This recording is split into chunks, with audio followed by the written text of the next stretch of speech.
ఎంతంటే రాదు నాకు అక్క ఎంత టైం ఉంటుంది ఉంటుంది.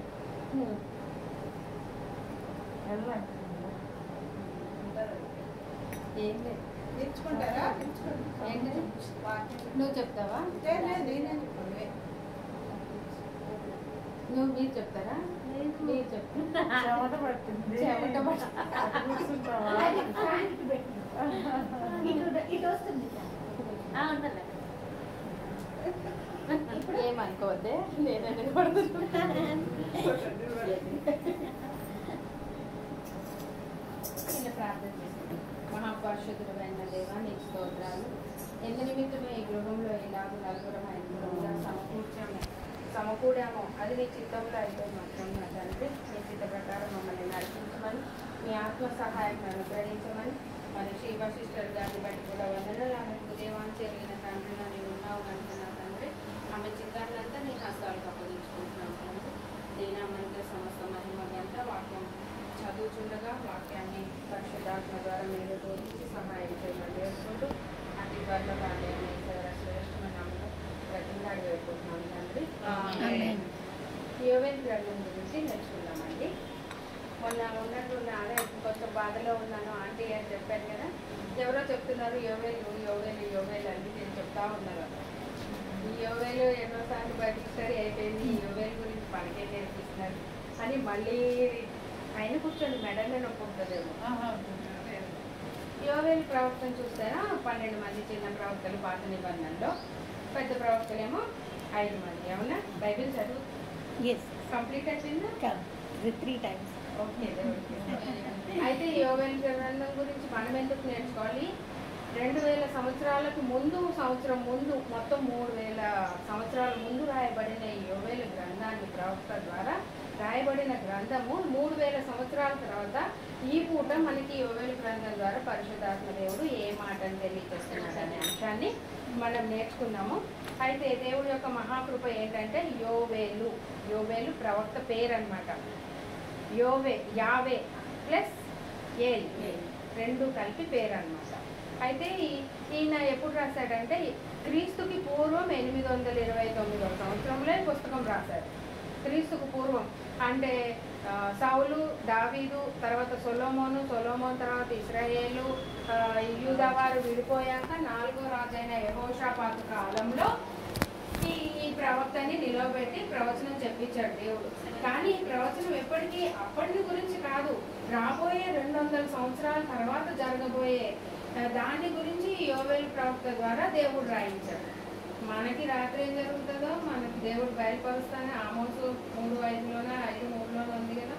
తాను చేయనుద్దేశించిన ఏ కార్యమైనా తన సేవకులకి తెలియచేయకుండా ఉండలేడంట దేవుడు. యోవేలు ఏకంగా 200 సంవత్సరాల తర్వాత జరగబోయే కార్యాన్ని తెలియచేశాడు. మరి మన ఆత్మీయ స్థితి ఎలా ఉంది పరీక్షించుకోవాలి కదా. అయితే ఈ యోవేలు గ్రంథం ద్వారా దేవుడు ఏం సెలవిస్తున్నాడంటే 3 అధ్యాయాలు అండి. యోవేలు గ్రంథాన్ని మనం నేర్చుకోవాలంటే మొదటి అధ్యాయమేమో ఆత్మీయ స్థితి, 2వ అధ్యాయంలోనేమో పిలుపు ఉంటుంది, 3వ అధ్యాయంలోనేమో వాగ్దానాలు. ఆత్మీయ స్థితి ఎలా ఉంది? అరమరికలతో ఉందా? పుష్కలంగా ఉందా? పుష్టిగా ఉందా? ఆత్మలో ఎదుగుచున్నామా? ఆత్మలో వర్ధిల్లుచున్నామా? ఆత్మలో ఎలా ఉన్నాము అనేది మొదటి అధ్యాయంలో చదువుతుంటేనే మనం పరిశుద్ధ ఆత్మ అనుభవంతో ఉంటే ఆ చదువుతున్న వాక్యం ద్వారా మనకి మనం బేరీజు వేసుకునే స్థితిని పరిశుద్ధాత్మ దేవుడు మనకి కలిగిస్తాడు. దాని ద్వారా పిలుపునిస్తాడు. మీరు ఆత్మీయ స్థితిలో పుష్కలంగా ఉంటే కనుక ఇంకేం చేయాలి, దేవుడి విషయంలో ఏ విధంగా నిలబడాలి అని. ఒకవేళ మనం పడిపోయిన స్థితిలో ఉంటే ఏం చేస్తే దేవునిలో మళ్ళీ పునరుద్ధరించబడతాం అనే అంశాలు. వాక్యము 2 అంచులు గల ఖడ్గం.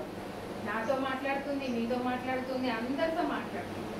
3వ అధ్యాయంలో మన ఆత్మీయ స్థితి బయలుపరిచినప్పుడు, ఆయన పిలుపును అనుసరించి నడిచినప్పుడు మనకి సంతరించే వాగ్దానాలు. యోవేలు గ్రంథాన్ని మన 3 అధ్యాయాలు యోవేలు గ్రంథాన్ని ఇలా విడమర్చి చదివితే మాత్రం ఎవరు బైబిల్ అర్థం అవ్వలేదని అనడానికి వీల్లేదు. చాలా మంది అంటారు కదా, చదువుతున్నాం 10వ వచనం చదువుతున్నకు ముందేం చదివామో మర్చిపోతున్నాం. నాది చాలా అదే హిస్టరీ, చరిత్ర నాది కూడా అంతే. కాకపోతే మనం ఎలా ఎలా ఎలా ఎలా అయితే చదువుతుంటామో అలా అలా వాక్యం మనల్ని కట్టేస్తూ ఉంటుంది, మనల్ని నిలబెడుతుంది, మనకు అర్థం అవ్వని అనేక విషయాల్ని నేర్పిస్తుంది, మనకి నేర్పిస్తుంది మొదలని, దాని తర్వాత ఇతరులకి ప్రయోజనకరంగా నిలబెడుతుంది. వాక్యాన్ని అలాగ నేర్చుకోవాలన్నమాట. అయితే యోవేలు గ్రంథంలో అప్పుడు మీకు కొంచెం చరిత్ర క్షుణ్ణంగా చెప్తే అప్పుడు ఈ పుస్తకం యొక్క విశిష్టత మీకు కూడా అర్థం. అప్పుడు యోవేలు భక్తుడు చెప్పాను కదా, యోవేలు ప్రవక్త అనే ఆయన 200 సంవత్సరాల తర్వాత జరగబోయేది. ఇప్పుడు 2022, ఓకే, 2222 సంవత్సరంలో జరిగేది రాశాడు. అది ఆయనకి విచిత్రంగా ఉంటుంటుందా రాసేటప్పుడు? మామూలుగా మనకేదో కొంచెం కళలాగా దర్శనంలాగా దేవుడు ఏదైనా చూపిస్తేనే ఇది నెరవేరుతుందా, అది నిజమేనా కాదా, ఈ దర్శనం నిజమేనా, నేను భ్రమపరచబడ్డానా, మనకి చాలా క్వశ్చన్స్ వస్తాయి, అవునా? మరి ప్రవక్త రాస్తున్నప్పుడు ఆయన ఆత్మీయ స్థితి ఎంత ఉండబట్టి అంత క్షుణ్ణంగా రాయగలిగాడు? అసలు అర్థం చేసుకోవాలి. మనం బుక్ చదువుతున్నప్పుడు అలాగా మనసుని వింగిలైపోయి చదివితే కనుక దీన్ని మనము మెడిటేట్ చేసేయగలుగుతాం అనమాట. అయితే ఆయన ఏం చదువుతున్నాడంటే ఆయన తండ్రి పెతుయేలు కుమారుడు. మామూలుగా యోవేలు గ్రంథము సమకూర్పు అనే మాట ఉంటుంది, మీరు సమకూర్చబడతారు అని ఉంటుంది. అంటే సమకూర్చబడడం అంటే ఏంటి? చాలా మంది అనుకున్నారు పారసిక రాజు పాలనలో, కోరేషు పాలనలో సమకూర్చబడతారని చెప్తున్నాడు. కాబట్టి పలానా ఈ బబులోను సామ్రాజ్యంలో ఉన్నప్పుడు యోవేలు భక్తుడు రాశాడేమో, ఒక సమకూర్పు అనే మాటను పట్టుకొని అప్పుడు రాశాడేమో. ఎందుకంటే డేట్ లేదు, ఏ రాజు పరిపాలన కాలం లేదు, ఏమీ లేదు. దాన్ని 70 మంది వీళ్ళు ఉన్నారు కదా, సెప్టువజెంట్ తయారు చేసిన 70 మంది వాళ్ళు దీన్ని ఫైనల్ చేసి ఇది ఇక్కడ పెట్టారు పలానా అప్పుడు దాన్ని వాళ్ళు ధృవీకరించబట్టి ఇది ఇక్కడ ఇమిడిపోయింది అనమాట ఈ బుక్ యోవేలు గ్రంథం అనేది. అయితే సరే ఇంకో మాటను చూస్తే మీరు సమకూర్చబడతారంటే అంటే చెదిరిపోయారా? యెహోషువ కాలంలో ఏం చెదురుబాటు లేదే. యెహోషాపాతు 4వ రాజు, యూదా వారికి 4వ రాజు యెహోషాపాతు లోయలో మీరు మళ్ళీ కలుస్తారు అది ఇది అని ఉంటుంది అనమాట. మీరు గ్రంథం చదివితే అర్థమవుతుంది. ఏంటి మళ్ళీ కలవడం ఏంటి? 60 సంవత్సరాల్లో చెదిరిపోయి మళ్ళీ సమకూర్చబడము అదంతా సంభవం కాదు అని ఈ ఒక్కొక్క పుస్తకాన్ని వాళ్ళు ఆ సెప్టువజెంట్ అనే 70 మంది పండితులు ప్రవీణులు వాళ్ళు తల మునకలై ఈ పుస్తకం ఇక్కడ ఉండాలి, ఈ పుస్తకం ఇక్కడ ఉండాలి, ఈ పుస్తకం మనల్ని ఇక్కడ పెట్టాలి అని అంత తలమునకలై పెట్టిన ఈ గ్రంథాన్ని మనం చదవడానికి 10 నిమిషాలు కూడా ఇవ్వం, అవునా? అది సరే, అది వదిలే. అయితే దీన్ని ఇంకో మాట చూస్తేనేమో ఇది ఇంకెప్పుడు జరిగింది అని తలమునకలు చాలా 3-4 క్వశ్చన్లు వచ్చాయి. 3-4 క్వశ్చన్ల తర్వాత కాదు ఇది 820కి 30కి మధ్యలో ఈ యోవేలు ప్రవక్త ఈ ప్రవచనాన్ని రాశాడు, అందుకని దీన్ని ఇక్కడే మనం పెట్టాలి. ఇది యోవేలు 50 ప్లస్ ఏలు. 50 అంటే యెహోవా, ఏలు అన్నా కూడా యెహోవా దేవుడి మీద ఉన్న గ్రంథం కాబట్టి దీన్ని కంపల్సరీ బైబిల్లో ఈ 66 పుస్తకాల మధ్యలో ఇమర్చడం జరిగిందనమాట. ఈ చరిత్రను చూస్తూ ఉంటే ఇక్కడ భక్తుడు మనం పుస్తకాన్ని చదవాలన్నా అర్థం చేసుకోవాలన్నా పరిశుద్ధాత్మ నడిపింపు మనకి చాలా అవసరం, పరిశుద్ధాత్మ గ్రహింపు అనేది మనకి చాలా అవసరం. అటువంటి పరిశుద్ధాత్మ సహవాసంలో ఈ గ్రంథాన్ని మనం ఈ మధ్యాహ్న కాల సమయంలో 2-3 వచనాలు చూద్దామండి. ఏమంటున్నారంటే 1వ అధ్యాయము 2వ వచనం చూడండి. పెద్దలారా ఆలకించుడి, దేశపు కాపురస్తులారా మీరందరూ చెవియొగ్గి వినుడి. ఇలాంటి సంగతి మీ దినములలో గాని మీ పితరుల దినములలో గాని జరిగినదా? ఏ సంగతి గురించి అంత పిన్ పాయింట్ గా చెప్తున్నాడు యోవేలు భక్తుడు? ఏం జరిగిందని ముందు పెద్దలకి చెప్తున్నాడు, దేశపు కాపురస్తులకి చెప్తున్నాడు, మళ్ళీ ఇలాంటి సంగతి ఈ దినాల్లో జరిగిందా అని చెప్తున్నాడు. అసలు అక్కడ జరిగిన సంగతి ఏంటి? వాట్ ఈస్ ద సిచ్యువేషన్ ఈ పరిస్థితి రావడానికి అని ఆలోచిస్తే 3వ అధ్యాయం 3వ వచనం చూడండి. ఈ సంగతి మీ బిడ్డలకు తెలియచేయడి. అసలు అక్కడ ఏం జరిగింది? ఏ సంగతిని బిడ్డలకి తెలియచేయమంటున్నాడు? వారు తమ బిడ్డలకును ఆ బిడ్డలు రాబోవు తరము వారికి తెలియచేయుదురు. అంటే ఇది ఇప్పుడు జరగబోయే కార్యం కాదు, ఇది మీరు తెలుసుకోండి, దేశపు కాపురస్తులు తెలుసుకోండి, పెద్దలారా మీరందరూ తెలుసుకోండి. మీరు ఏం చేస్తారంటే మీ పిల్లలు పుడతారు కదా, వాళ్ళకి చెప్పండి, మీ పిల్లల్ని చెప్పమనండి, ఆ రాబోయే తరాలకి కూడా చెప్పమని. అంటే అప్పుడు జరిగే సిచ్యువేషన్ అనమాట. 200 సంవత్సరాలకి తర్వాత జరగబోయే సిచ్యువేషన్ని పరిశుద్ధాత్మ దేవుడు యోవేలు భక్తుడి ద్వారా తెలియజేశాడు అనమాట. 820-30 మధ్యలో ఈ పుస్తకాన్ని రాసినప్పుడు 722 కాలంలో, కొంతమంది 722 అంటారు, కొంతమంది 740 అంటారు, ఇశ్రాయేలీలు అషూరు చెరకు వెళ్ళిపోయారు. అవునా? అషూరు చెరకు వెళ్ళిపోయిన సంవత్సరం తర్వాత యూదా వారిని బబులోను చెరకి తీసుకెళ్ళిపోయాడు. అంటే 200 సంవత్సరాల తర్వాత కదా, ఆ సంగతే ఇక్కడ చెప్తున్నారు. 200 సంవత్సరాల తర్వాత యూదా వారికి జరగబోయే స్థితిని యోవేలు భక్తుడు తెలియజేస్తున్నాడు. ఈ యోవేలు భక్తుల ద్వారా మనకేం తెలియజేస్తున్నాడంటే, మనం పరిశుద్ధాత్మలో ప్రార్థనా పూర్వకంగా ఉంటే మనకి కూడా రాబోయే దినంలో ఏం జరుగుతుందో మనకి దేవుడు తెలియజేస్తాడు. అది అన్నమాట. ఈ తెలియజేస్తున్న సంగతిని 2వ అధ్యాయంలో పిలుపు ద్వారా సరే ఒక సంగతి అనేది బయలుపరుస్తాడు. ఇప్పుడు మనల్ని పరిచర్య పిలుచుకున్నాడు అనుకో, అనేక రకాలైన దర్శనాలు చూపిస్తాడు, ప్రవచనాలు చూపిస్తాడు, వాగ్దానాలు, దేవుని వాక్యము, దైవ సేవకుల ద్వారా పిలుపు, అనేక రీతులుగా మనల్ని పరిచర్య పిలుచుకున్నాడు అనేది క్లారిటీ వచ్చేస్తుంది. ఆ పిలుపులో మనం ముందుకు కొనసాగడానికి కావలసిన దేవునితో సంబంధ బాంధవ్యం అనే దాని గురించి తెలియజేస్తుంది. ఆ 2 పరిశుద్ధాత్మలో మనం అవి 2 కలగలిపి ముందుకు వెళ్తూ ఉంటే ఒక్కొక్క వాగ్దానము వానజల్లులాగా మన మీద కురిపించదు. ఇప్పుడు మనం అర్థం చేసుకోవాల్సింది యోవేలు గ్రంథం ఇది అనమాట. అయితే చరిత్రలో చూస్తే 4వ వచనం చదవండి ఒకసారి. గొంగలి పురుగులు విడిచిన దానిని మిడతలు తినివేసి ఉన్నవి, మిడతలు విడిచిన దానిని పసల పురుగులు తినివేసి ఉన్నవి, పసల పురుగులు విడిచిన దానిని చీడ పురుగులు తినివేసి ఉన్నవి. అంటే ఏమి ఇక్కడ 4 జీవుల గురించి చెప్తున్నాడండి. 4 జీవులు, చిన్న చిన్న జీవులు. గొంగలి పురుగు ఎంత ఉంటుంది, మిడతలు ఎంత ఉంటాయి, చీడ పురుగులు ఎంత ఉంటాయి, పసల పురుగులు ఎంత ఉంటాయి, మనకు ఆకుకూరలో కనిపిస్తుంటాయి కదా, వాటిని ఉద్దేశించి చెప్తున్నాడు. దేవుడు ఈ మహాసైన్యాన్ని నేను ఉపయోగిస్తున్నాను అంటాడు. ఏది ఈ మహాసైన్యమే, ఇది చిన్న చిన్న జీవులే మన మీద ప్రయోగం. కరోనా ఎంత జీవండి, 2-3 సంవత్సరాల నుంచి మనల్ని ఎంత అతలాకుతలం చేసేస్తుంది. అవునా? అలాగే ఇది. అయితే దీని గురించి చెప్పాలంటే క్రీస్తు శకం 669లో బబులోను ఫస్ట్ టైం అటాక్కి వచ్చింది. 669 గొంగలి పురుగులాగా వచ్చిందండి. గొంగలి పురుగులాగా వచ్చి ఎవరెవరిని, దానియేలుని, షడ్రకు, మేషకు, అబేద్నగో అనే వాళ్ళని, ఆ 1000 మందిని మొల్లల వరకు బట్టలు చింపేసి, అవన్నీ ప్రవచనాలండి, యెషయా గ్రంథంలో ఉన్నాయి. మొల్లల వరకు బట్టలు చింపేసుకుని 1000 కిలోమీటర్ల సంఖ్యలతో బంధించి నడిపించుకొని తీసుకెళ్ళిపోయి ఆ బబులోను రాజ్యంలో వాళ్ళని నపంసకులుగా చేసేసి వాళ్ళని ఆ విధంగా ఉంచారు. ఫస్ట్ గొంగలి పురుగు చేసిన పని మొదట అదనమాట. గొంగలి పురుగు అంటే యూదా వారి మీదకి ముందు గొంగలి పురుగును విడుదల చేస్తున్నాను అని చెప్తున్నాడు. ఇది మన పొజిషన్లో మనం చూస్తే మనకి కూడా స్టేజెస్ ప్రకారం దేవుడు, ఒకవేళ దేవుడికి అనుకూలంగా మనం లేకపోతే స్టేజెస్ ప్రకారంగానే మనకి కూడా దేవుడు ఒక్కొక్క పురుగుని రిలీజ్ చేస్తారు. ఎందుకంటే మనల్ని దేవుడు ఏమంటాడు హెబ్రీలోనే అండి, శిక్షిస్తాను కుమారుడు శిక్షిస్తాను అంటే శిక్షించడం అంటే ఆ శిక్ష కూడా కొరంతి 11:13లో ఏమంటాడు, మీరు ఎంత సహించగలుగుతారో అంతే శిక్షిస్తాను అన్నాడు. అవునా? అలాగా అప్పుడు యూదా వారు అంత కఠినాత్ములు, అంత మొండివారు అయిపోయారు కాబట్టి అంత దుష్టులైన బబులోను సామ్రాజ్యం వారిని నడిపించేశారు. ఫస్ట్ సారి వెళ్ళిపోయారు. మళ్ళీ 2వసారి కూడా మనం 2వ దినవృత్తాంతాలు 36వ అధ్యాయం చదివితే తెలుస్తుంది. యెహోయాకీనుని ముందు చెరపట్టుకొని వెళ్ళిపోయాడు కదా, తర్వాత మళ్ళీ ఏంటి, యెహోయాకీము ఆడు 3 నెలలు ఆడు పీఠం సర్దిద్దుకునేలోపే ఆడు కూడా వెళ్ళిపోతాడు. ఇంతకీ 8 సంవత్సరాల బాలుడే ఆడు. ఇంతకీ చదవండి మీకు కావాలంటే 2వ దినవృత్తాంతములు 36వ అధ్యాయము.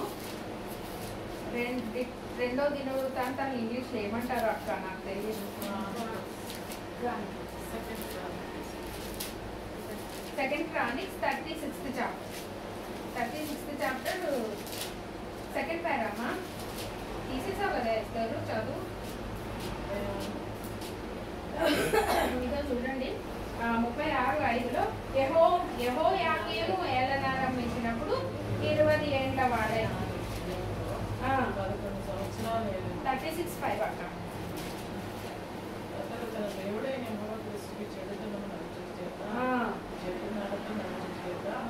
అతని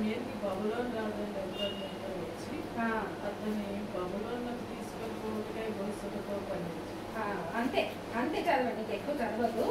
అయితే ఈ ఫస్ట్ సారి వెళ్ళినప్పుడే గుడిలో కొన్ని ఉపకరణాలు కూడా వెళ్ళిపోతాయి. ఇవన్నీ నెబుకద్నెజర్ తీసుకెళ్ళిపోతాడు. తర్వాత చూడండి 9వ వచనము 9th వర్స్ 36th చాప్టర్ అక్క. సెకండ్ క్రానిక్స్ 36. అది ఇంగ్లీష్ బైబిల్ కదా. 9వ వచనం చదవండి. యెహోయాకీను ఏలనారంభించినప్పుడు 8 ఏళ్ల వాడై యెరూషలేములో 3 నెలల 10 దినాలు. అంతే. ఇప్పుడు మనం సింపుల్ గా వింటున్నాము. మీరు మామూలుగా కావాలంటే ఇంటికి వెళ్ళాక చదువుకోండి. ముందు యెహోయాకీము, అది గొంగళి పురుగు కాలము. గొంగళి పురుగును దేవుడు వదిలిపెట్టాడు నెబుకద్నెజర్ రూపంలో. వాడు ఏం చేశాడు? రాజవంశస్తులందరినీ తీసుకెళ్ళిపోతాడు. ఈ ప్రవచనము యెషయా 39 అధ్యాయంలో ఉంటది అనమాట. ఈ ప్రవచనం నపుంసకులుగా చేయబడతాడని ఐజయా 39:7 అక్క.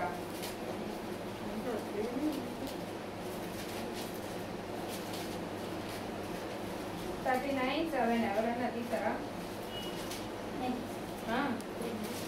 39:7 చదవరా? 600 పేజీ నెంబర్. 600 పేజీ నెంబర్ కింద ఉందండి. ఇది ప్రవచనం అండి. బబులోను రాజు నగరును నపుంసకులుగా చేయుటకై వాడు తీసుకొని పోతుంది.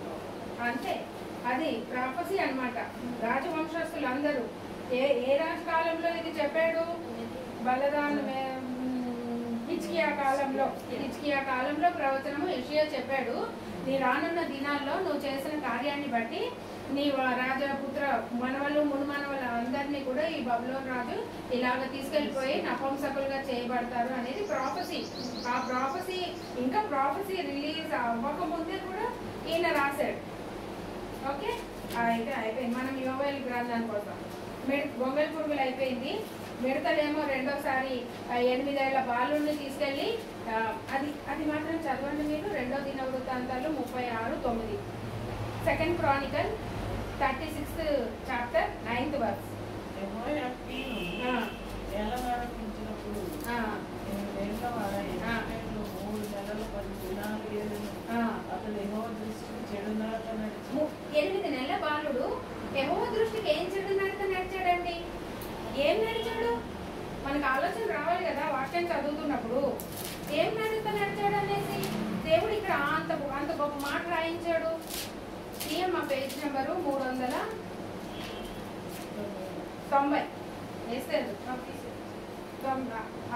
3వ నెల అది మిడతలు అన్నమాట ఆ కాలంలో.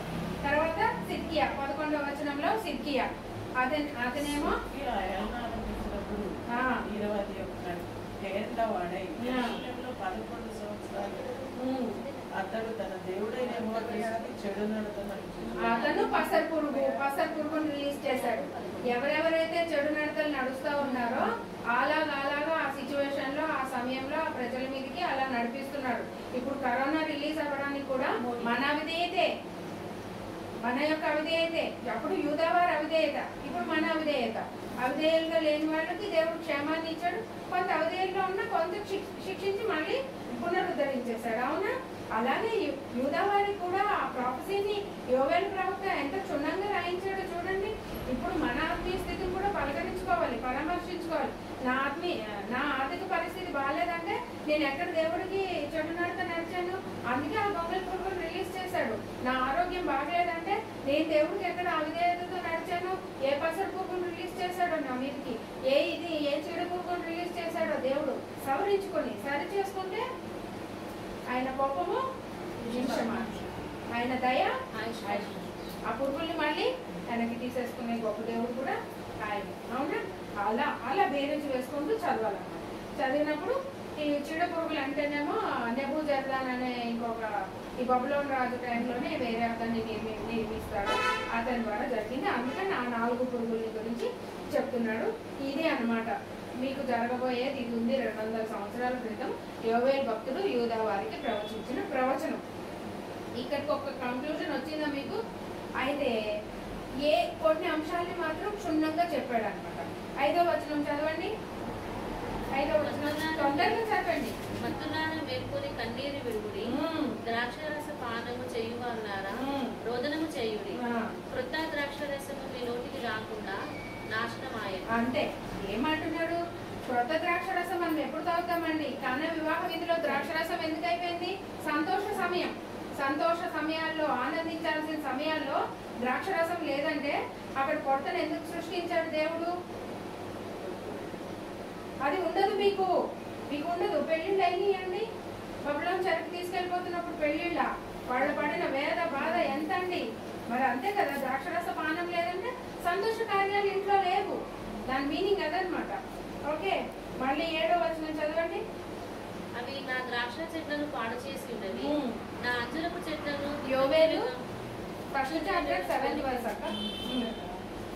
నా అంజూరపు చెట్లు తుత్తునీయులుగా కొరికి ఉన్నవి, బెరడు ఒలిచి వాటిని పారవేయగా చెట్ల బొమ్మలు తెలిపాయను. అంజూరపు చెట్టు దేనికి సాదృశ్యం అండి? మళ్ళా అంజూరపు చెట్టు పూత వేస్తుంది అనగానే ప్రభు అక్కడ సమీపిస్తుంది. అంటే అంతకుముందు అంజూరపు చెట్టు పరిస్థితి ఏంటి?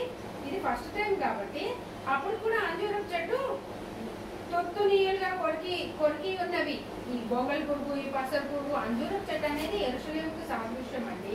యెరూషలేముని తుత్తునీయులుగా కొరికేసి అసలు మొత్తం యెరూషలేము కాల్చబడిపోతుందని యోవేలు భక్తుల ద్వారా 200 సంవత్సరాల తర్వాత జరగబోయేదాన్ని. మనకంటే జరిగిపోయింది కాబట్టి మనకు అర్థమవుతుంది, కానీ అప్పుడు జరగబోతున్న దాన్ని యోవేలు భక్తుడు రాశాడు అనమాట. ఆ రాసి మీకు సంతోషాలు ఉండవు, ఇంట్లో ఆనందాలు ఉండవు, అందుకని ద్రాక్షరసాన్ని కొదవైపోతుంది మీకు. మళ్ళీ అంజూరపు చెట్టు తూర్తునీయులుగా, అంటే యెరూషలేము మొత్తం తూర్తునీయులుగా చేయబడుతుంది. మళ్ళీ 10వ వచనం చదవండి, 9వ వచనం చదవండి. నైవేద్యమును పానార్పణమును యెహోవా మందిరంలోనికి రాకుండా నిలిచిపోయేను, యెహోవాకు పరిచర్య చేయు యాజకులు అంగలార్చున్నారు. ఎందుకే అంగలార్చుతున్నారు? వాళ్ళకి అసలు అక్కడ దేవాలయమే లేదు, కూల్చేశారు కదా మొత్తం నెబుకద్నెజరు. మరి అది కూడా జరిగిపోయి అప్పటికి ఇంకా జరగలేదు, మనకి ఇప్పుడు జరిగిపోయింది. ఈ పుస్తకం చదువుతున్నప్పుడు మనం దీన్ని 3-4 సార్లు 10 సార్లు చదివి పరిశుద్ధాత్మ దేవ దీని ద్వారా నాకు రాబోతున్న దినాల్లో ఏం బయలుపరుస్తున్నావు, నేను దేని గురించి ప్రార్థన చేయాలి?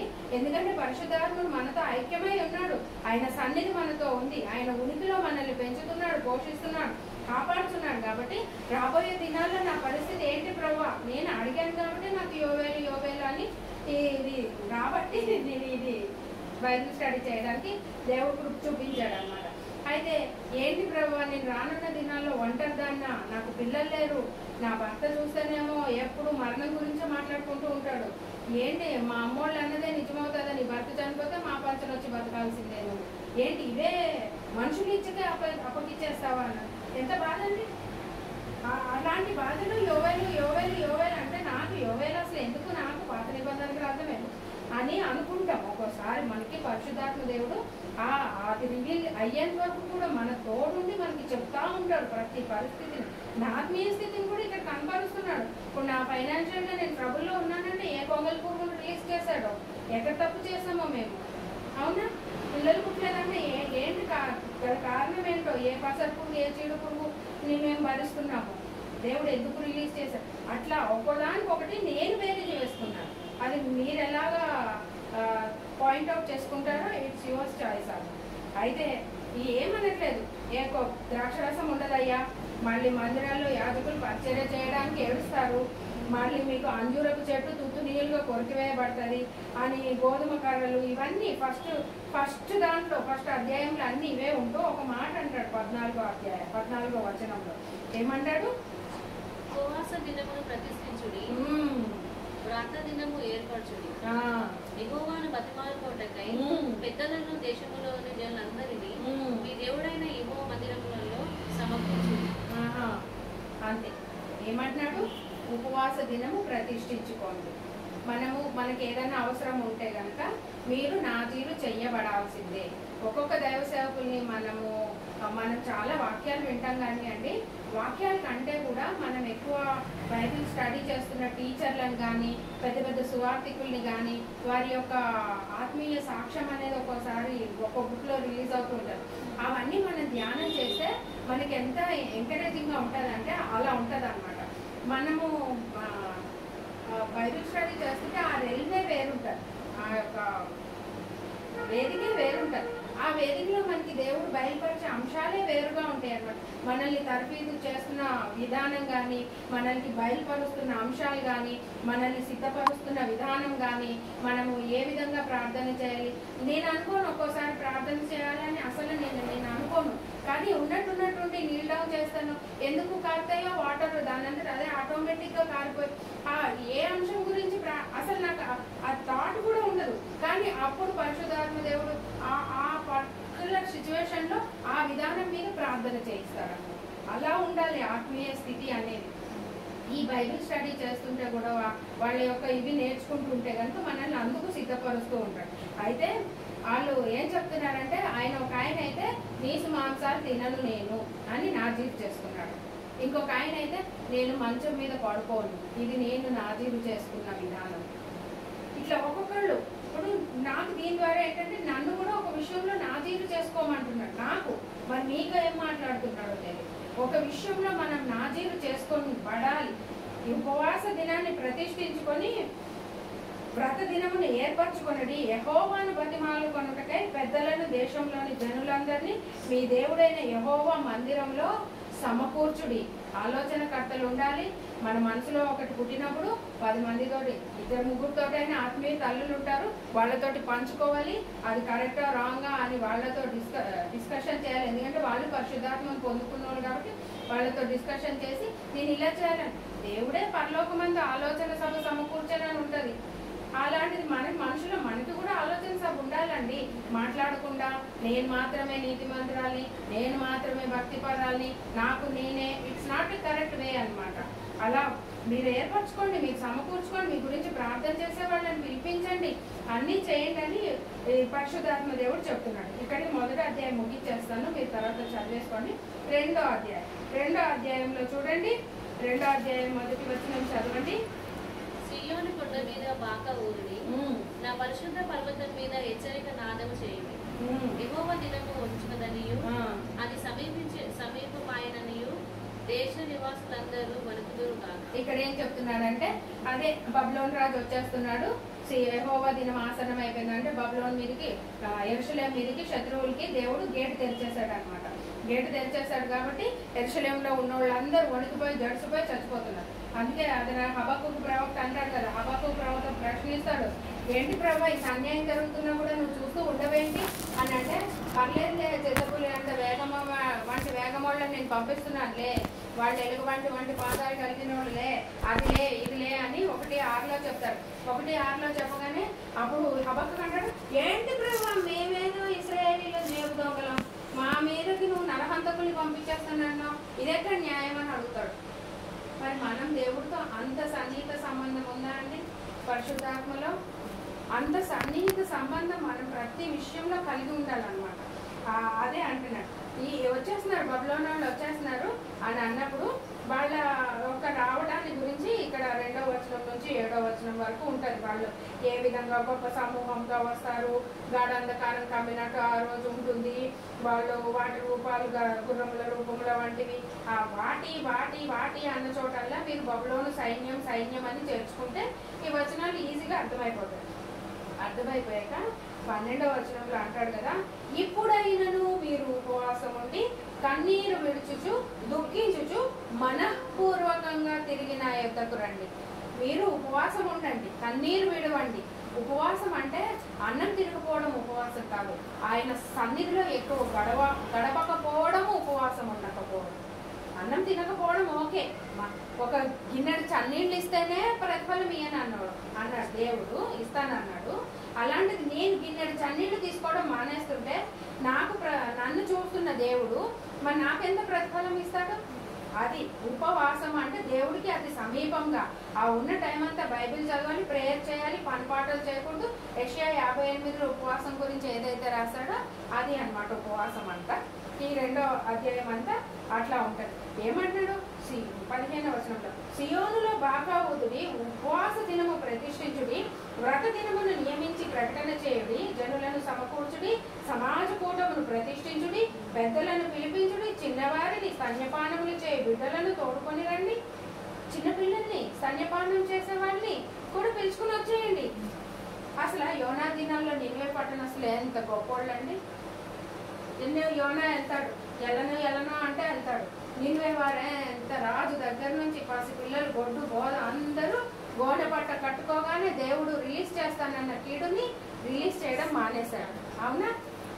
మరి యూదా వారికి కూడా 200 సంవత్సరాల తర్వాత జరుపుకోబడుతుంది కదా అని వీళ్ళు కూడా మారొచ్చు కదా. మారితే దేవుడు కనికరించేవాడు కదా. వాళ్ళు అలా చేయలేదు. నినివే వారు చేశారు, కానీ యూదా వారు చేయలేదు. నినివే వారు అన్యులు, కానీ యూదా వారు యెహోవా బిడ్డలు, యెహోవా చేత ఏర్పరచబడిన వారు. మన్నా గురించి తెలుసు, ధర్మశాస్త్రం గురించి తెలుసు.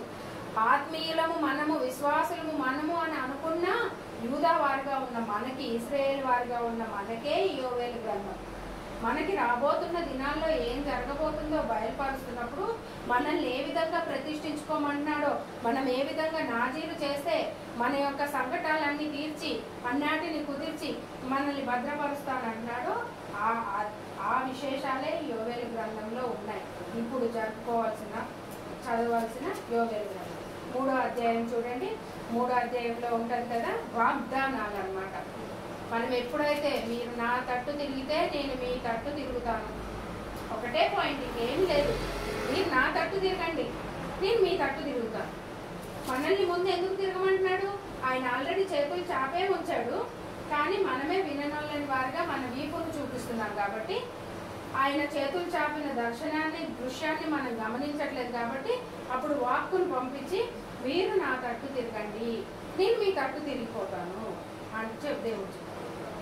తిరిగిపోతే ఇప్పుడు తండ్రి ఆఫీస్ నుంచి వస్తున్నప్పుడు ఇంట్లో పిల్లలు ఉన్నారనుకో, జిలేబీయో జాంగ్రో ఏదో ఒకటి పట్టుకొని వస్తాడో పట్టుకున్నాడు. తల్లి మార్కెట్కి వెళ్ళింది అనుకో, ఏదో ఒకటి ఫ్రూట్సో ఏవో ఒకటి తెస్తాడు. మరి తండ్రి మన దగ్గరికి తిరిగినప్పుడు పొట్టి చేతులతో వస్తాడండి ఆయన?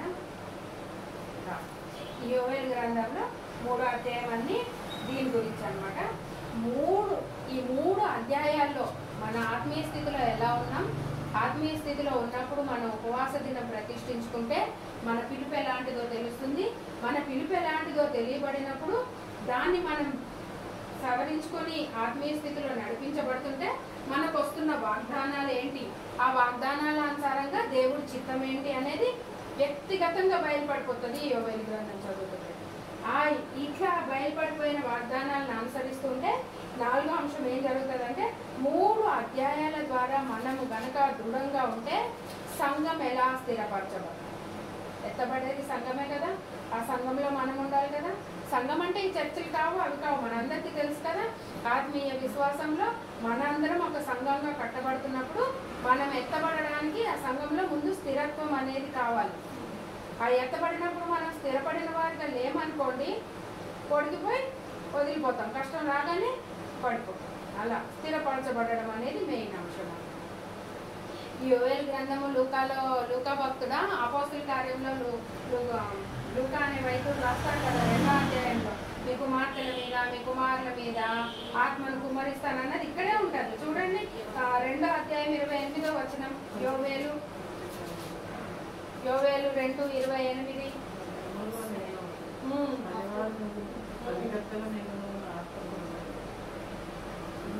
ముందు 28 నుంచమ్మా. తర్వాత నేను సర్వజనుల మీద నా ఆత్మ కుమ్మరించును, మీ కుమారులను మీ కుమార్తెలను ప్రవచనములు చెప్పుదురు, మీ ముసలివారు కలలు కందురు, మీ యవనులు దర్శనములు చూదురు. ఆ దినములలో నేను పనివారి మీదను పనికత్తెల మీదను నా ఆత్మను కుమ్మరించును. అది అన్నమాట దేవుడి యొక్క ప్రత్యేకమైన పరిశుద్ధాత్మ వాగ్దానం. అప్పటి కాలంలో పరిశుద్ధాత్మ పనిచేశాడు, కాకపోతే ఆయా ప్రవక్తల మీదే పనిచేశాడు. మిగిలిన వాళ్ళందరూ గురుడితనంలో ఉన్నారు. అందుకే యెషయా భక్తుడు అంటాడు కదా, మీరు చెవులుండి చూడలేకపోతున్నారు, వినలేకపోతున్నారు, కళ్ళుండి చూడలేకపోతున్నారు, మనోనేత్రాలుండి వెలిగింపలేని స్థితిలో ఉన్నారు. పౌలు భక్తుడు పరిచర్య చేస్తుంటే కూడా పౌలు భక్తుడు అపోస్తుల కార్యం 28వ అధ్యాయంలో అదే చెప్పాడు కదా, మీరు చెవులుండి వినలేరు, కళ్ళుండి చూడలేని మందులై ఉన్నారు పౌలు భక్తుడు చెప్పాడు. అందరికీ బైబిల్ అర్థమవుతుందని లేదు, అందరికీ ఆత్మకార్యాలు అర్థమవుతాయని లేదు. కానీ పర్టికులర్గా మనం గనక దేవుని యొక్క కృపలో నడవబడుతున్నప్పుడు ప్రతి వారిని ఏర్పరచుకున్నానని పిన్ పాయింట్ చేస్తాడు దేవుడు. నిన్ను పిన్ పాయింట్ చేస్తాడు, నన్ను పిన్ పాయింట్ చేస్తాడు, మందని పిన్ పాయింట్ చేస్తాడు దేవుడు. ఆ పిన్ పాయింట్ చేసే స్థితిలో మనం ఉన్నామా? యెహోవా కన్నులు ఆకాశంలో నుండి తేరు చూస్తున్నాయంట ఆయనని వెతుక్కొని తడులాడి కనుకొనగలవారు ఎవరైనా ఉన్నారేమో అని. మరి మనం ఉన్నామా? మనమైతే ప్రతిరోజు వండుకున్నామా, తిన్నామా, గిన్నెలు కడుక్కున్నామా, టైం ఉంటే 10 నిమిషాలు తీసి చదివామా, అది అర్థమవుతుంది, అర్థం అవ్వకపోయినా మూసేసి చదివేశాం కదా అని అక్కడ ఒక హాజరు వేయించుకుంటాం మనం ఆ రిజిస్టర్లో. కానీ అది మన ఆత్మీయతకు ఎంత ఉపయోగపడుతుంది అన్నది గ్రహింపు లేదు. అందుకని పరిశుద్ధాత్మ దేవుడు 66 పుస్తకాల్లో సువార్త ఇమిడి ఉంది. ఇందులో కూడా సువార్త ఇమిడి ఉంది. మీరు నా తట్టు తిరిగితే నేను మీ తట్టు తిరుగుతాను, మీ గురించే వచ్చాను. పరిశుద్ధాత్మను మీ మీద కుమ్మరిస్తాను. ఎవరి మీద? కుమార్తెల మీద, కుమారుల మీద, పనివారి మీద, ముసలివాళ్ళ మీద. అంటే ఇంట్లో ఎవరు మిగలరు అనమాట. దేవుని యొక్క కార్యము ఇంట్లో ఒకళ్ళ మీద జరిగితే మిగిలిన వాళ్ళందరూ కూడా రక్షించబడతారు. కార్యం అది. యోవేలు గ్రంథం ద్వారా దేవుడు అది తెలియచేస్తున్నాడు. ఇశ్రాయేలీల మధ్య ఉన్నవాడను నేనే అనియు, నేనే మీ దేవుడనైన యెహోవాననియు, నేను తప్ప వేరొక దేవుడు లేరనియు మీరు తెలుసుకొందురు. నా జనులు ఇక నెన్నడును సిగ్గునందక ఎరుగురు. వాగ్దానం ఎంత బాగుందండి. సిగ్గుపడుతున్నామా? ఎన్ని విషయాల్లో సిగ్గుపడుతున్నాం మనం? నేను చాలా విషయాల్లో సిగ్గుపడుతున్నాను. 99% నేను సిగ్గులోనే ఉన్నాను అన్ని విషయాలు. కానీ ఇక్కడ దేవుడు వాగ్దానం చేస్తున్నారు. ఈ గ్రంథం చదువుతుంటే బయలుపడిపోతుంది. మనకి పరిశుద్ధాత్మ దేవుడు వివరించాలనుకున్న ప్రతి ఒక్క వచనాన్ని మన కళ్ళ ముందుకు తీసుకొస్తే మనకి ఎంత సంతోషంగా ఉంటుంది తెలుసా? ఒకప్పుడు ఇచ్చాడు. 2005లోనే ఎప్పుడో నాకు ఒక వాగ్దానం వచ్చింది. జకరియా 8:13లో అన్యజనులందరి ముందు హాస్యాస్పదంగా ఉన్నావు, నేను ఆస్పదంగా మారుస్తానన్నాడు. ఆశీర్వదిస్తాను కాదు, ఆశీర్వాదానికి ఆస్పదంగా మారుస్తానన్నాడు. అప్పటి నుంచి ప్రార్థన చేస్తున్నాను. ఏంటి దేవా ఇన్ని సంవత్సరాలు అయిపోయింది, ఆశీర్వాదం నేను పొందుకోలేదు సరిగదా, ఆస్పదంగా ఎప్పుడు మార్చబడతాను అని వాగ్దానం. కానీ ఇక్కడ ఏమంటున్నాడు? 27వ వచనం అండి, 2:27లో ఉంది, నా జనులు ఇక ఎన్నడూ సిగ్గునందు. ఇది నాతో మాట్లాడేది పరిశుద్ధాత్మ. నేను ఫ్యూచర్ గురించి చాలా టెన్షన్, ఒంటరిగా మిగిలిపోతాను. దేవా నాకు ఎవ్వరు లేరు, పిల్లలు లేరు, ఆయన చూస్తే ఆయన దారి ఆయనదే అంటున్నాడు. వీళ్ళు ఆస్తి ఇవ్వమంటే కూడా పుట్టినరోజు ఆస్తి ఇవ్వడం లేదు. నీకెందుకు? రేపొద్దున వచ్చాక మా పంచనే బతుకుతావు కదా, నీకెందుకు? నువ్వు అనుభవించాల్సిన అన్నాళ్ళు అనుభవించు, అది కూడా పత్రం రాసి మాకు. నేనెందుకు రాసిస్తాను? 4 పిల్లలకి ఎలాగో సమానమైన హక్కు ఉంటుందో నాకు అలాగే హక్కు ఉండాలి కదా. కానీ నేను ఒకదాన్ని అనుభవిస్తాను అని పత్రం రాసియాలంట. న్యాయం ఎక్కడైనా ఉందా? ఇంకెవరున్నారు? హక్కును చేర్చుకుని ఆదరించడానికి తండ్రి లేడు, తల్లి లేదు, ఎవరు లేరు. కానీ దేవుడు వైపు తిరిగితే మాత్రం ఇంకెన్నడూ సిగ్గునుందో వాళ్ళ వాగ్దానాన్ని ఇచ్చింది దేవుడు. ఎంత బాగా నిలబడతాడు మనల్ని ప్రతి వాక్యం ద్వారా. యోవేలు గ్రంథం అన్నప్పుడు నేను ముగ్గురు టీచర్స్ దగ్గర విన్నాను. చదివితే వాగ్దానాలు ఒక్కొక్కటి బయలుపరుస్తూ ఉంటాడు. 3వ అధ్యాయం అన్ని వాగ్దానాలే అండి. అసలు ఎంత గొప్ప దేవుడు, అంత గొప్ప దేవుడు అనమాట. ఈ వాగ్దానాలన్నీ మనం స్వతంత్రింప చేస్తే మనం ఏ స్థితిలో ఉంటాం? అసలు ఇక్కడెక్కడ ఉన్నాం? ఎందుకంటే మన తండ్రి అంత గొప్ప దేవుడు, మనం ఇంకా బచ్చపెట్టదాన్నగా పిచ్చబెట్టుకుంటూ ఉంటామా? ఉన్నాం. ఆయన రాజు, నేను రాకుమార్తె. అవునా? మన స్థితి అది. ఈ యోవేలు గ్రంథం ద్వారా దేవుడు గడిచిన 2 దినాల ద్వారా నాతో మాట్లాడిన ఆత్మీయ అంశాలు ఇవి అనమాట. ఇవి కూడా మీకు మేలుకరంగా ఉండాలని, దీవెనకరంగా ఉండాలని, దేవుడు తన వింటుంటే కొద్ది వాక్యాన్ని దీవించి ఆశీర్వదించాలని వేడుకుంటూ వేసినామంటే సమస్త మహిమ చెల్లును కాక.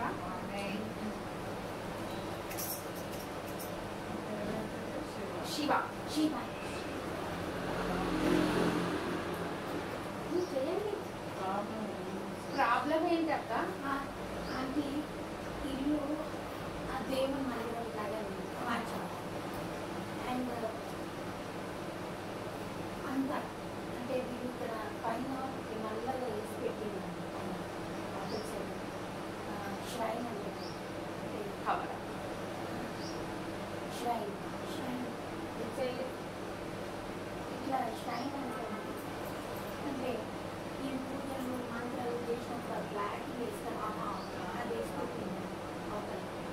సో ఇది కూడా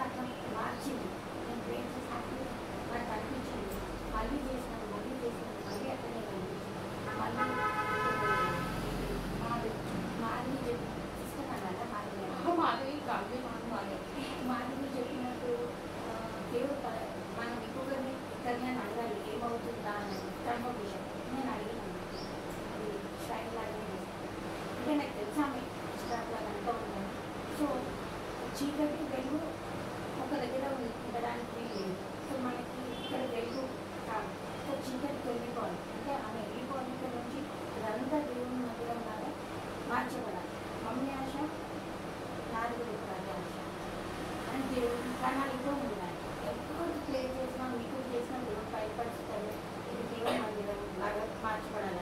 దీనికి ఆల్రెడీ పేరు వచ్చేసిందండి 2017లో సాయం షకైనా అంటే ఇప్పుడు సియోన్ అని మాట్లాడుతున్నాం. సాయం అంటే సియోన్, షకైనా అంటే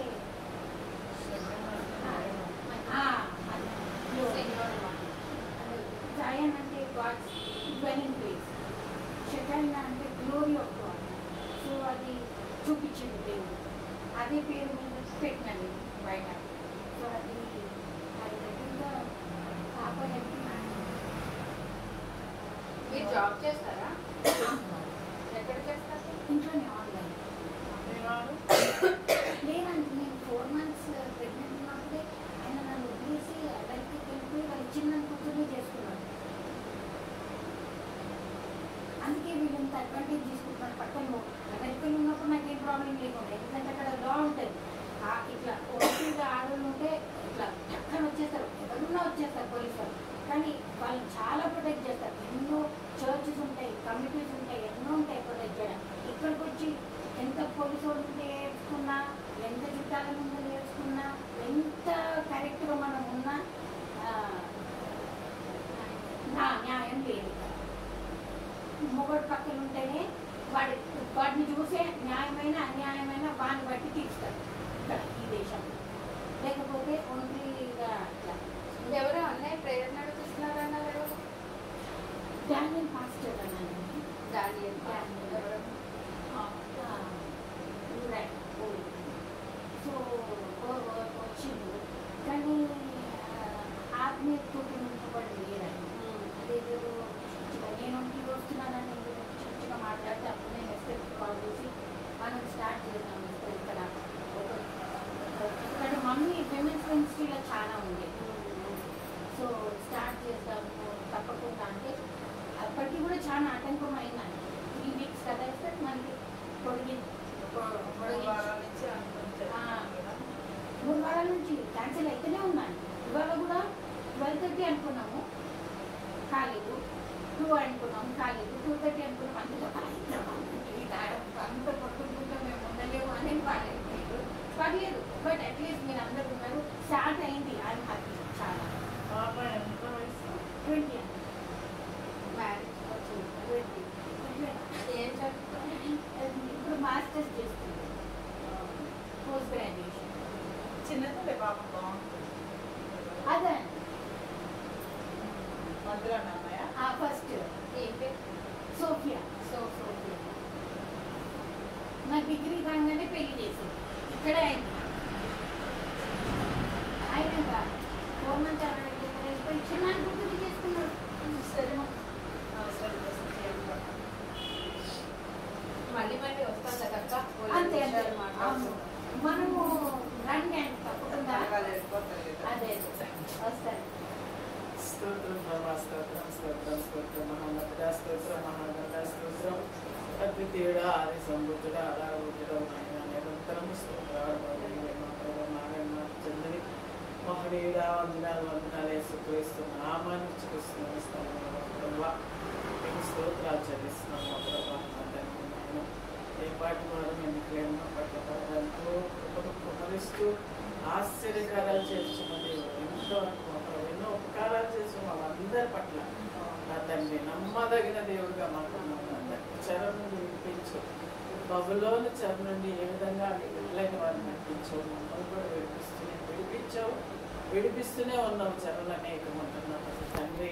మీకు వందనాలు. చీర పురుగులు, పసల పురుగులు, మా ప్రభావ గొంగళ పురుగులు, ఇవన్నీ శత్రు సమూహాలు మా తండ్రి. నాయన అవన్నీ దండెత్తినప్పటికీ నా ప్రభావ ఈ ప్రజలను విడిచిపెట్టే దేవుడుగా నీ నామం ధరించుకున్న మమ్మల్ని కూడా విడిచిపెట్టవు నా తండ్రి. విడవని ఎడబాయని దేవుడు అన్నావు ప్రభా. మా జనులన్నడూ సిగ్గునందన వాగ్దానాలన్నీ మావే నా ప్రభా. ఆయన జీవగ్రంథంలో రాసించు. యేసయ్యా స్తోత్రాలు చెల్లిస్తున్నాము. చరిత్రకారుడవు నాయన, చరిత్రహీనులమైన మమ్మల్ని కూడా మీ చరిత్రలో లెక్కించాలని ఆశతో ఈ లోకానికి వచ్చిన మా తండ్రి మీకు వందనాలు వందనాలు వందనాలు చెల్లిస్తాం నాయన. మీరు ప్రవక్త ద్వారా నా ప్రభా నాయన మరొకసారి మాట్లాడేవి నా తండ్రి. ఎంతకాలంలో అందరిపైన ఆత్మను కురిపిస్తాం. మీ ఆత్మ మేము కలిగి ఉంటేనే శక్తి, మీ ఆత్మ మేము కలిగి ఉంటేనే బలవంతులమున్నాయి. ఈ బలవంతుల చేతిలో బాణాల వలె ఉండమంటాం.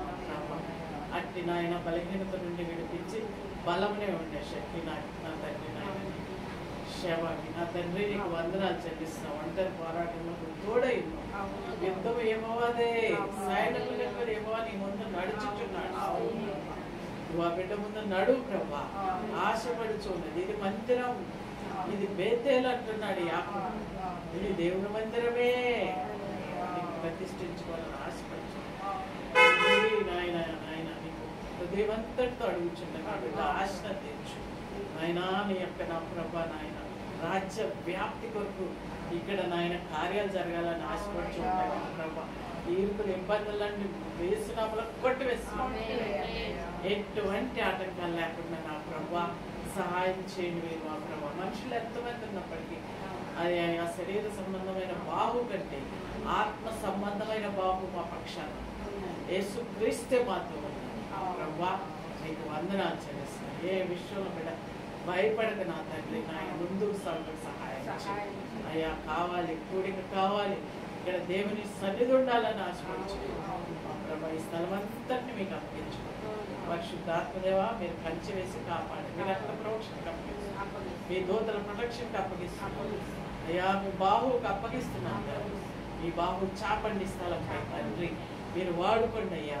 మీరు ఆశీర్వదించండి. అనేక ఆత్మలు ఇక్కడ రక్షణలోకి రావాలి, వినబడాలి అయ్యా. మీరు మహిమ పొందాలి ఈ స్థలం ద్వారా అయ్యా. జాయన్ షెకినా అని పేరు పెట్టింది మా ప్రభు.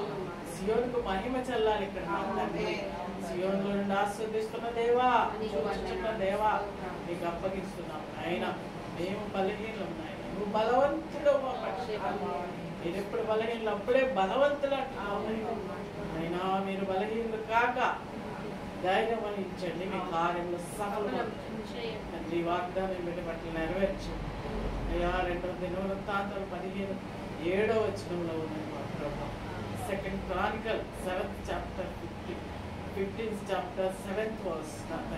కాబట్టి ఈ వాగ్దాన్ని స్వతంత్రించు.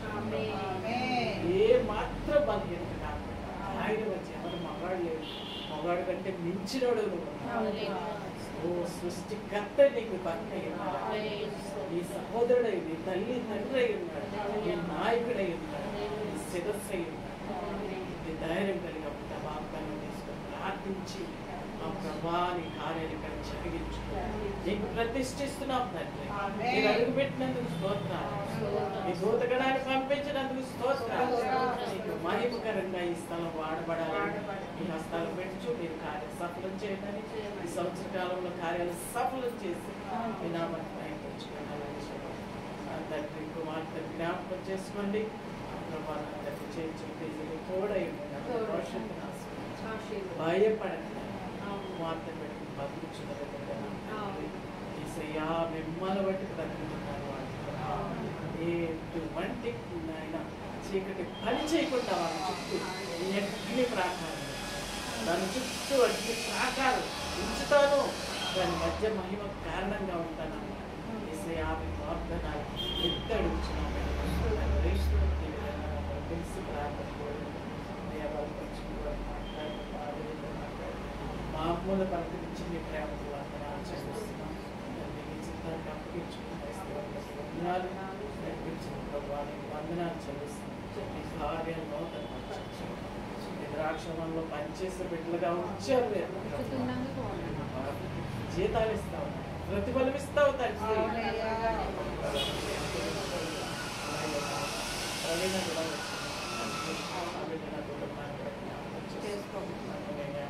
అప్పగించుకుంటూ మీరు మాత్రమే మాకు కాదు సమస్త మహిమ ఘనత మీకే ఆరోపిస్తూ ఈ కుటుంబాన్ని ఈ గృహాన్ని ఆశీర్వదించి ఆశీర్వాదకరంగా చేసి మీరే మహిమ క్షేమం సమాధానం తన వాటిని దయచేసి ధైర్య విశ్వాసంతో నిబ్బరం కలిగి ముందుకు సాగుతాం. నా భారతీయ దేవుడైన యెహోవా నీ భారాలు మోస్తున్నాడు. అనుదినం మా భారాలు మోసే దేవుడు కనుక నిన్న ముందు పెట్టుకుని ముందుకు సాగుతుంది. అయ్యా మంచి మంచి ఆలోచన స్థిరపరిచి జయమిచ్చి మహిమపరచు. ప్రార్థించి పెట్టుకుంటున్నాను. స్తోత్రం స్తోత్రం స్తోత్రం స్తోత్రం స్తోత్రం. నా ప్రాణమాయ యెహోవాను స్తుతించుము. నా అంతరంగ సమస్తమైన పరిశుద్ధనామమును స్తుతించుము. నా ప్రాణమాయ యెహోవాను స్తుతించుము. ఆయన చేసిన ఉపకారములకై